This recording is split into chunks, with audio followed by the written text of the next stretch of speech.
MTV news Kannada ವಾಹಿನಿಗೆ ಸ್ವಾಗತ.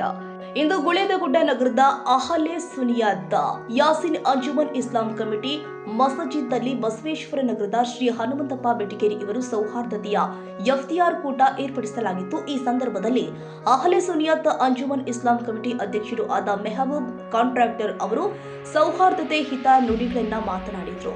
ಉಪಾಧ್ಯಕ್ಷರು ಆದ ಕೆಎಚ್ ಅತ್ತಾರ್ ಹಾಗೂ ನಬಿ ಸಾಬ್ ಡಾಲಿಯನ್ ಶ್ರೀ ಹನುಮಂತ ಬೆಟಗೇರಿ ಅವರಿಗೆ ಸಮಾಜದ ವತಿಯಿಂದ ಸನ್ಮಾನ ಮಾಡಲಾಗಿದೆ. ಈ ಸಂದರ್ಭದಲ್ಲಿ ಸಮಾಜದ ಮುಖಂಡರು ಆದ ಶಂಕರಪ್ಪ ಗಡಿ, ಎಸ್ಐ ಕಡ್ಲಿಮಟ್ಟಿ, ಶಿಕ್ಷಕರು ಶಂಕರಪ್ಪ ಯಲಬುರ್ಗಿ, ಪಾಂಡಪ್ಪ ಜಿಕೋಪ, ಗುರಪ್ಪ ಹುಣಸಿಹಾಳ್, ಜಾಫರ್ ಮೋಮಿನಾ, ಮಹಬೂಬ್ ಮುಲ್ಲಾ, ಸದ್ದಾಂ ಹುಸೈನ್ ಮೋಮಿನಾ, ಮೌಲಾ ಸಾಬ್, ಫಾರೂಕ್ ವಂದಲ್ ಹಾಗೂ ಎಲ್ಲ ಸಮಾಜದ ಮುಖಂಡರು ಉಪಸ್ಥಿತರಿದ್ದರು.